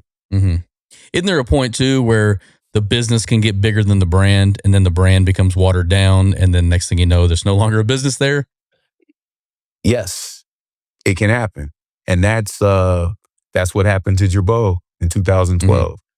The business in 2007 to 2008, they did it was over 500 million, it was like $570 million wholesale in the United States. So at retail, they had $1 billion brand, right? That business is too big for that brand. And that's what happened. It was everywhere, right? And, and it burned out. It happens, it happens just like that. I say just like that. Everything doesn't have the potential to get that big. But, but some things do, and it did. So what happens at that point? Is that somebody who's just a really good salesman and they've gone in and sold it to their Rolodex of everyone they know and everyone bought in at the same time? Is that how that happens? Nah, well, there's, from a strategy standpoint, let's just say in business, um, I'll even take it a step, I'll take it back. So when urban fashion came along, the garmentos that controlled a lot of the brands, you know, it actually worked perfect because in urban fashion, there was no such thing as selling out from doing too much business. Mm, That didn't exist. hmm. Now, you could sell out for other reasons, but it wasn't because you got too big. Because if you think about it, in the community around the way, the person with the most money, the richest person, is the coolest person. So Yeah. selling more and doing more business just makes you like the idea is a cooler brand. So for the urban fashion, the brands couldn't get too big, but they did because they didn't protect them. Now, if you look at streetwear was the opposite. Everything was cool. It was niche. It was protected. Now, I mean, it's become different. But when I first got into streetwear, all the guys that owned the streetwear brands, they cared about selling out. It came from like some of that came from skate culture. You know, Hmm. they didn't want to be too big. They wanted to Right. protect it. And, so I think some of that plays into what we're looking at now. Like when you're saying, a brand becoming too big and selling out or just chasing the dollar. Like, sometimes the people that own the business, they know what they're doing. They look at the Hmm. life cycle or something, they're like, oh man, we're gonna pump and dump. We're gonna burn this Yeah. out. Hmm. And that's how they proceed. The way Hmm. I look at brands as an annuity. I want to build like I don't want to grow too fast, but I want to grow. If growth is a Hmm. part of it and we can grow fast, and that's what we'll do. But I want to be here. Yeah. You know, I'm not looking for things that can be done in 2 years, 3 years. And I Yeah. want brands that could be here a decade, can be here so I can build something and have a good foundation, no pun intended, right? Hmm. I think pun intended. Hey, well, let me ask you this too: is there a kiss of death for success? Like when it comes to, let's say you have a brand that's been established, it's doing well, it's starting to become everywhere. Next thing you know, you see this thing in Kohl's or Dillard's, and next thing you know, everybody's like, "Nah, I'm out on this. This is not cool anymore. I saw this bad." If you get caught wearing some Kohl's stuff, people are going to really call you out on it, right? Yes. So that's what happened to Vision. So Yeah, Vision Streetwear, cool name, cool history, very cool brand. But in the yeah, 80s, they mainstream and sold. They were in Montgomery Wars. They just went down channel. Stride Right yeah. got involved with them. And you know what? And they never recovered. Now, sometimes that can happen. You can go down channel and you can disappear and then come back. It never really disappeared because when Stride Right had it, it was showing up in Payless years and years and years. And I just think at a certain point, the brand got so tarnished, you weren't able to clean it up. But like, yeah, there's over distribution going Hmm. down channel. Depending on what kind of brand you have, like going down channel can be the kiss of death. You're a Hmm. mainstream commodity type brand. Um, Hmm. Usually that can burn you out. Now, some brands they like break through, and that's what they were intended, what it was they were intended to be anyway, right? But Yeah, usually with a fashion brand, that will normally hurt your life cycle, right? Because yeah. every fashion brand isn't meant to become this massive brand that's sold at Hmm. Kohl's and that Yeah. that channel of distribution. Now, Is there? sportswear brands are interesting because they are and they can. So like you look at Nike, Adidas, Puma, Fila, you can name any sportswear brand. Fila, in much business, Fila probably sells more shoes $35 and under than any other part of their business. But it's still Hmm. Fila, Nike, biggest Hmm. family footwear channel brand. You could go to Rack Room, you go to any store. It doesn't affect Nike, Adidas, Puma. Sportswear brands have the ability to do that. Hmm. That's crazy. Is there a certain price point that you look for your product to make sure that it stays relevant? Because there's something to somebody saying, "Oh, I've got the crown jewel. I bought what's Kanye say? I spent $400 on this just to say you don't know what this is or whatever his Yeah. lyric was, you Uh-huh. know, or you No, say you ain't up on this is what he said." nah, well, you know what? It's not necessarily a price point, but obviously things that have a certain price point or a higher price uh tends to have more perceived value. Correct. But I'm trying to think of something that's, and it's been, well, if you I look mean, at let's what think of, Kanye's doing with Yeezy now, I mean, right. everything was $20 and under. That was the whole Yeah. thing. Obviously, Kanye's got other problems, but I tell you Mhm. what, but the $20 Yeezy stuff he was selling was cool. Yeah. People wanted it. The cool kids wanted it. It was $20. So Hmm. price isn't always the determining factor, right? There can be something Hmm. affordable and cool, but generally speaking, when something is affordable and it's for everyone, Yeah. sometimes the coolness of it may wear off because it gets to everyone too Yeah. fast. Yeah. Because I've always heard it's better to sell 2 shirts at $80 a piece than 10 shirts at $10 a piece, right? It, it Y- depends on your business model. Yeah. Yeah. But me, I don't have any problems. So, like, for example, I work with Palm Angels, and I work with two different licensees that manage the business here in the U.S. And one Hmm. of them, this company's Sea Life, this man has an incredible company. I went to his office. He does business from DTLR down to Costco, right? Hmm. And and he said to me when he's taking on his tours, like, he's showing us what they were doing for Walmart, and say, you wouldn't be interested in this. I said, oh, I'm interested in that. So for me, Hmm. even though my background is fashion, higher Yeah. end street contemporary to designer fashion, I love this business. It was Hmm. interesting to me to see the kind of business that could be done at Walmart and Target with the lower price point. It's a lower margin business, but High it's a lot of volume. volume. Like, and as the salesman in me, I would love to get a PO for 2 million pieces. Yeah. That's crazy, Hmm. So it's just a different kind of business. Hmm. And when you go from like boutique shop, I mean, most of the places that are selling like really high end fashion pieces are all like boutique type stores, right? But as opposed to like Walmart's of the world, I mean, that's a volume play, right? And so are the points that these places take very differently? Does a boutique take less points? And I know Walmart's like, I don't know what it is for fashion, but it was like 45 points to 47 points for some of the stuff we were selling. Yeah. Well, the other thing about Walmart is, yeah, with the boutiques, your as a business, your internal margin is higher. Yeah. Obviously, when the volume goes up, the price, the margin goes down, but now you're looking at gross margin dollars, right? So all Mm-hmm. of a sudden, if you got a $10 million order, you don't need to make net 15%. Because if Mm-hmm. you net 9% or you net 7%, you still make a hell of a lot of money. So Mm-hmm. I think that's the difference. What I've learned about that market, I don't even do business in that part of the market. That's just never been my Yeah. space. It's Yeah. been intriguing to me, but it's different. It's a different space. I specialize Mm-hmm.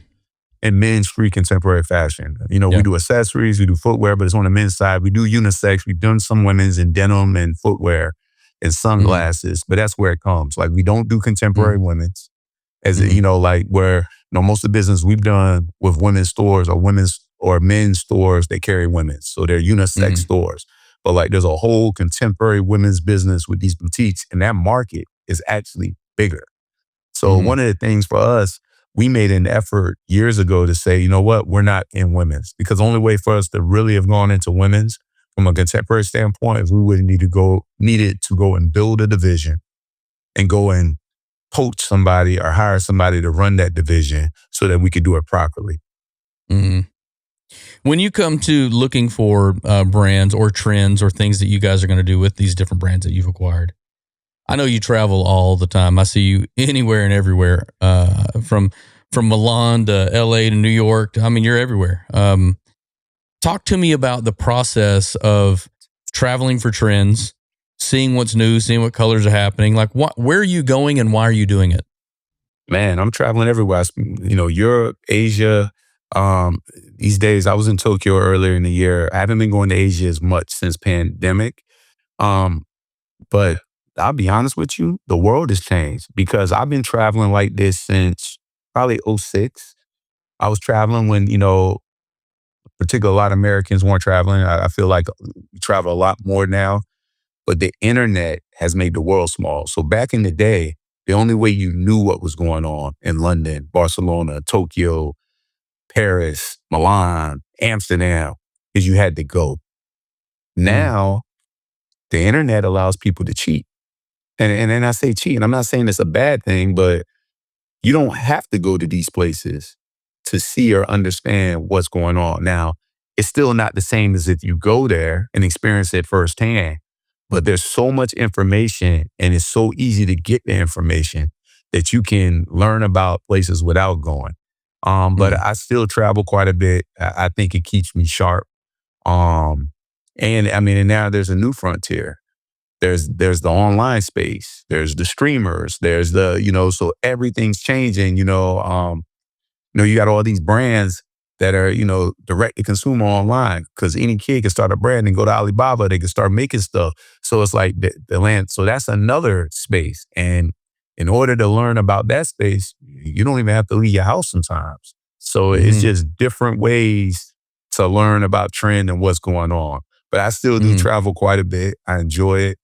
And it is one of the things that has kept me very sharp on edge because I understand what's going on globally and always have. And now that the game has changed, I still do.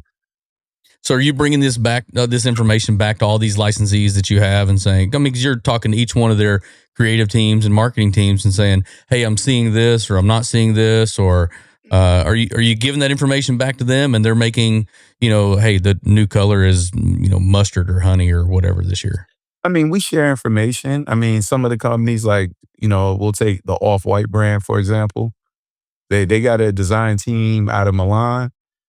They honestly don't need us to give them trend. Yeah. They're pretty much on point when it comes to trend. Yeah. Now, obviously, there's other things that we can help them with. So, yeah, there's certain guys where we provide more trend and what we provide will be more valuable. And there's other guys that kind of have that, right? So it just depends on the project. Are there any personal brands that you have that you've seen out there that you thought, I thought that one was going to kill it. I thought this one was going to be the best. And it just straight up, because what I'm seeing in a lot of brands is sometimes it hits and sometimes it doesn't, right? Are there any out there that you just thought was a surefire hit and just missed? Oh yeah, there's been some. I mean, we're like batters in a box, right? I always say to people, I said, man, I done hit a lot of home runs, but I didn't struck out before. I tell you one that we struck out on some years ago. We got involved with Under Armour, and this was the year before Steph, or the year that Steph went on to win his first chip. When his sneaker, and all of a sudden UA had this Steph Curry sneaker they could sell. And when Under Armour came to us, they were launching a new division called UAS, and that's what they were talking to us about. But then, what was going on with Steph, and we got interested in that, and they said, oh, we could do something with it. I mean, and the guys at Under Armour, because, Under Armour was like a jock brand, like they didn't know anything about the boutique business, and we got involved, and we just thought Under Armour was going to be the biggest thing for us in our space. And we made serious investment. We added more staff to it, and for a few reasons, it didn't go. Now, and I say Under Armour. Under Armour is an incredibly successful brand. It's a big brand. But what I'm talking about was at that point, Under Armour, like my kids, they only wear Nike. I grew up wearing Nike, that's it. So when my kids played soccer, baseball, football, basketball, whatever it was all Nike. But what I learned watching my kids is there were other parents. There was a lot of Under Armour out there. Like when they played soccer, the base layers, and I could see it. So, you had a generation of kids that was growing up where Under Armour was cool enough to them and some of the parents were buying it. So I'm like, you know what? The next part of the puzzle for Under Armour is off field because they were wearing it on field. I don't feel enough of them were wearing it off field or off pit. Right. And to me, that was low hanging fruit, right? Get the sneakers going, and Under Armour, they couldn't get out of their own way at the time. It was too, their business was built to do business with Dick's in Sports Authority, and everything was around that. And even with Foot Locker was coming in, and we were there when they signed A$AP Rocky. And, A$AP Rocky's with Puma now, but you think about it, Under Armour signed A$AP Rocky during that time. And, he's a fashion style icon, right? And it never translated. The UAS division that was done, hired a designer out of Europe to do it. The stuff was nice, but it was too nice, too expensive. I felt like they they jumped over dollars to pick up pennies, right? So it was cool what it was, but it was just like, man, the business is going into the I-95 corridor. You're based out of Baltimore. Let's go get this money from DTLR. Let's go get Jimmy Jazz in the North. Let's go get, let's hone in on the sneakers, and Mm-hmm. it didn't happen. So that was one of the ones. Mm-hmm. That was probably the big one that I just remember, where it was like, man, we thought it was going to be so much for us, business Yeah, for yeah. us, and it didn't happen. And does that change your model of your company as you like, hey, we scaled up for this, we've got to scale down, or are you just redistributing your team to other places? It has changed the model over time, Mm-hmm. but we don't tend to scale up Mm-hmm. until the business warrants it. So we're going, so like even with the different brands that we have now, like Girbaud, I have one rep covering the whole country.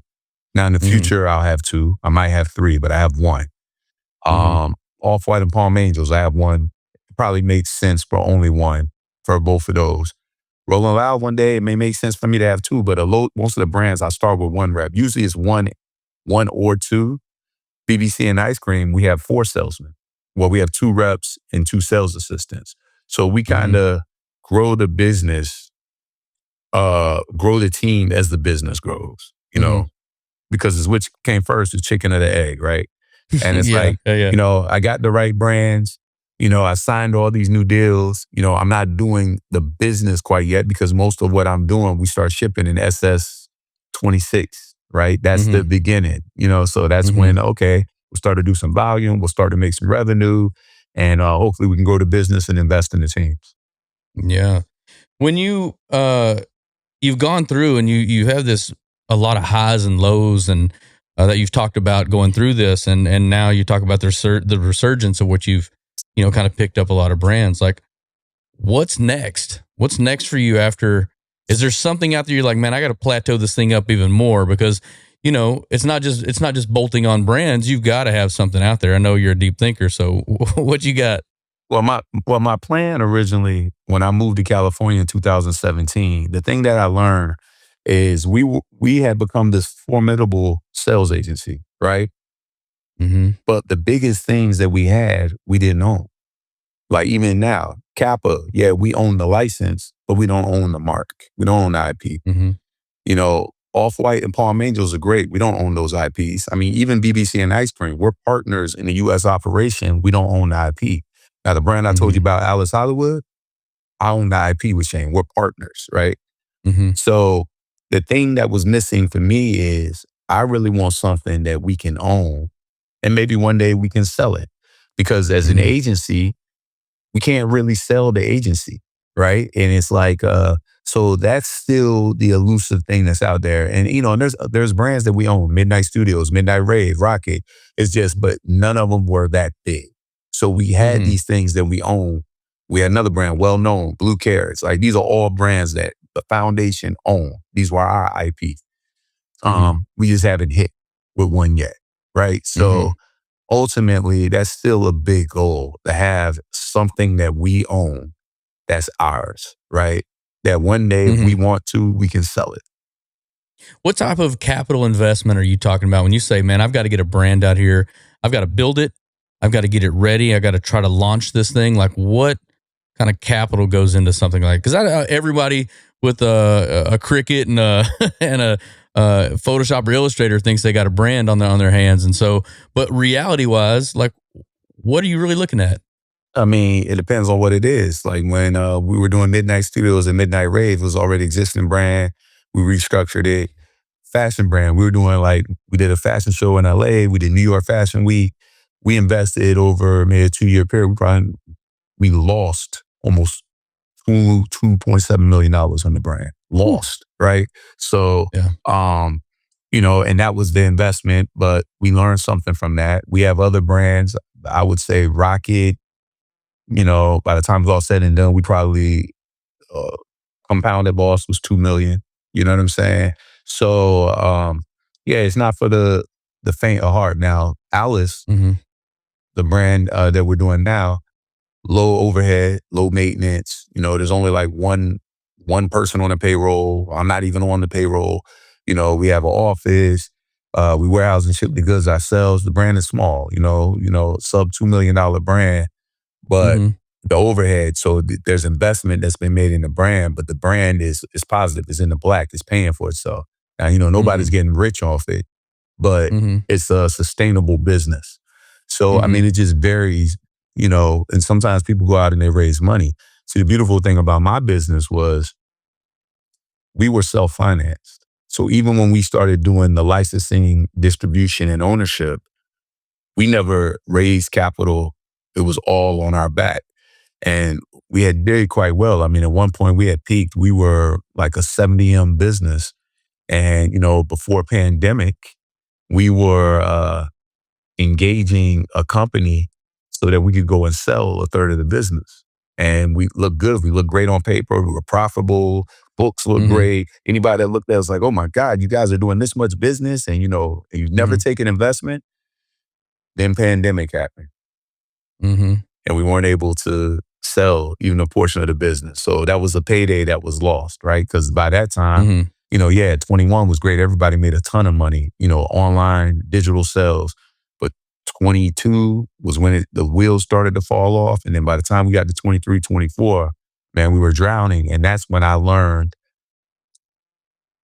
that when you're 100% self-financed, when things get tough, you don't have the you don't have the financial muscle behind you to survive some of what's going on. Like, we're no smarter than Nike. During that time, at one point, Nike came out and said they had $12 billion in inventory, which is ungodly, right? But it's Nike. They can have $12 billion in inventory. For me, my company, at one point, we had $23 million in inventory paid for. And, you start to look at it, that's a self-financed Yeah. business. And yeah, and then, we ended up having to sell off quite a bit of that at a loss. It's hard to recover from that, right? Or like Yeah. my Kappa business, we peaked with almost a 50M business.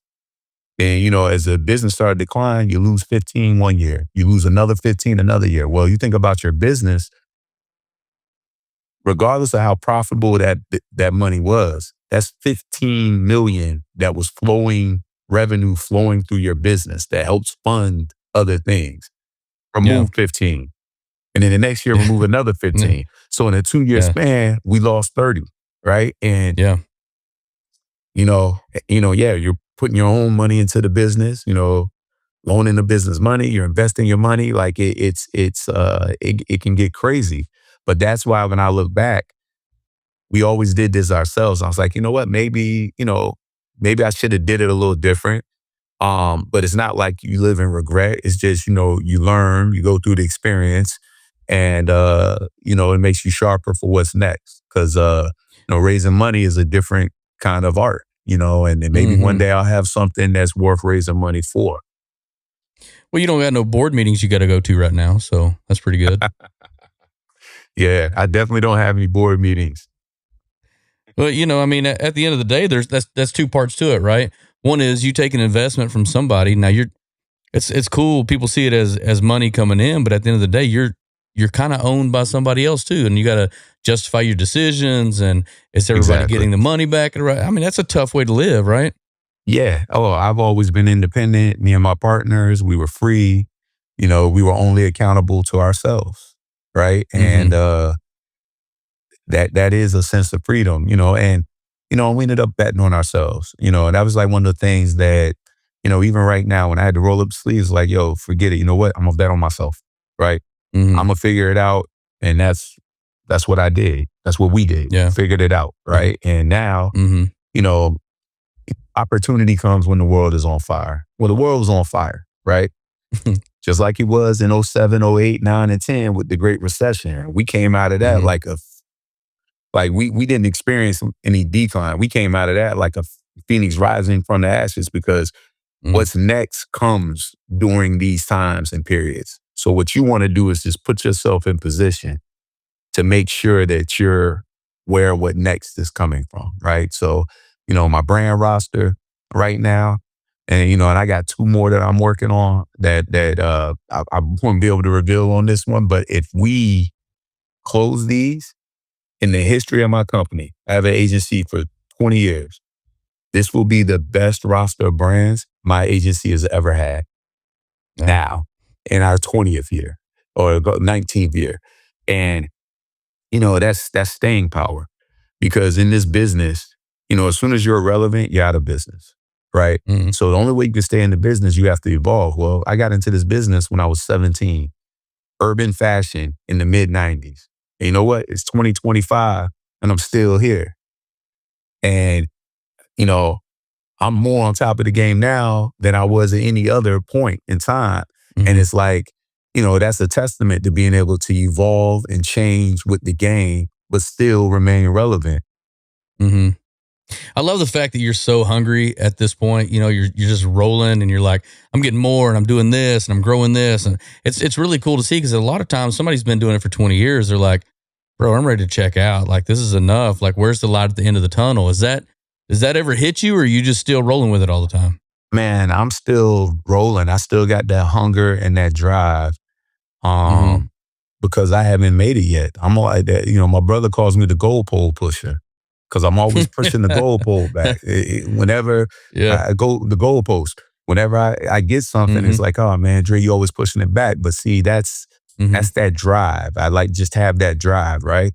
Or like even when things that got tough during that 2-year period, for me, there's no retreat, there's no surrender. I have Mm-hmm. to succeed. You know why I Yeah. have to succeed? Because too many people are dependent upon me. Not only Mm-hmm. my family, my employees, they are my family, right?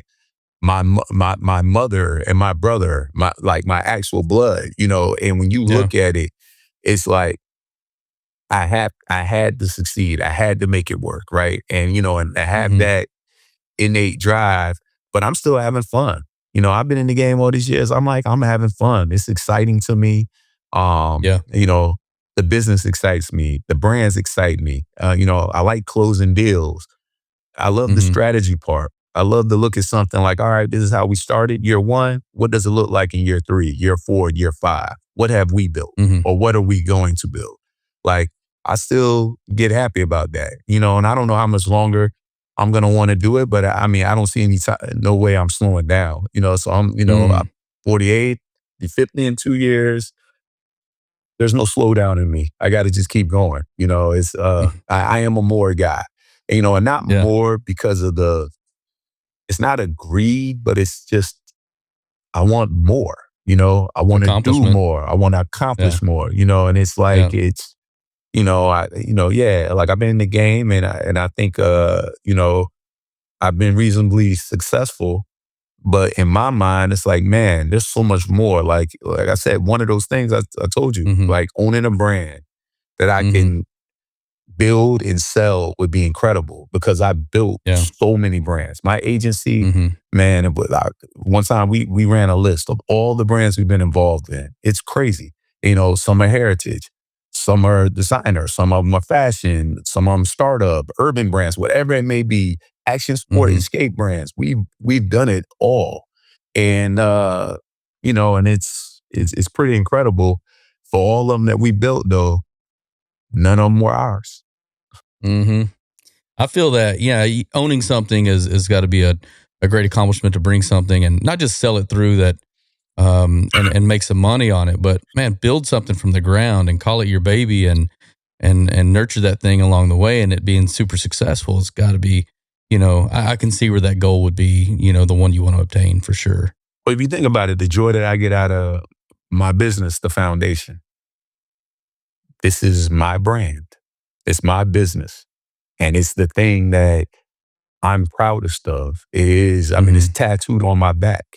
Like, I always say the foundation is on my back. It's literally on my back, right? Mm-hmm. But that feeling that I get in building my brand and my business, I can't wait. Well, I have it now. I have it with Alice. I love it, right? Yeah. It's like, Yeah. um, and we've had it with some other things. It's just to be able to do it and hopefully turn it into something that's as successful, if not more Mm-hmm. successful than what I've been able to do with my main business is a goal. Yeah, that's amazing. You said something a minute ago about accomplishment, and I it sounds cheesy, I know, but like I feel like I'm addicted to accomplishment, like being able to check the box on something or do something else or learn something else. It's always, I don't know, man. It raises the hair on my arms and then the back of my neck. It's like so refreshing and energizing for me, to do those types of things. So I feel you when it comes to that for sure. I tell you what, man, I have had such a great time talking to you on this so far. And man, it's been an hour and 43 minutes and man, it's just kind of really flown by. Like I told you, it was going to slide by real quick. But before we dip up out of here, is there anything that you want to tell anybody where they can find you or find your brands or how to follow you guys or anything like that? Yeah, I mean, my company is called The Foundation. So that's THE_F as in Frank, N as in Nancy, D as in Dave, T as in Tom, N as in Nancy.com. And not .com, I mean the FNDTN, that's the IG. My website is www.thefndtn.com. And then me personally, my name is Dre Hayes, DRE_HAYES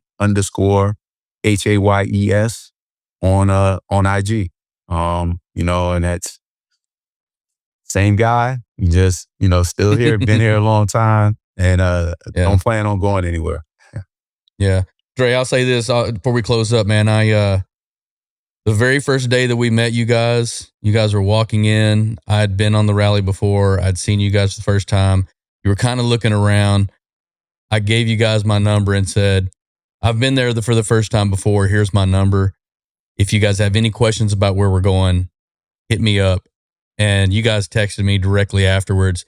And we've been good friends ever since. And I'm telling you this, I'm happy to know you. I think that you are a superb individual. Anyone who gets to know Dre Hayes, anyone gets to know the human being that he is, intelligent, smart, and absolutely a genuine cat, and will always have your back. And I appreciate your friendship. Oh man, I appreciate that. Like, yeah, man, it's all love. Team Texas, that's my family. Like, oh man. Yeah, and I miss the gumball days. We had so much fun. But I got to come down to Dallas, man. I got to come and see you. I ain't been down there in a minute, man. And I'm actually due for about 3 or 4 trips. I know. I got some catching up to do. Well, come on down. We'll sneak down to politics and pull Derek out of there too. So. Oh yeah, well Derek just moved there. So I know. So I, he's calling on me too. When you coming? So I was like, you know what? I got too much family down there. I got to come see them. Yep. 100%. Dre, thank you so much, man. I really appreciate it. Thank you, man. Thank you for having me. I'm glad we were able to do it, man. Thoroughly enjoyed it. It's always good to catch up. Yes, sir. Well, everybody, until next time, that's the blueprint.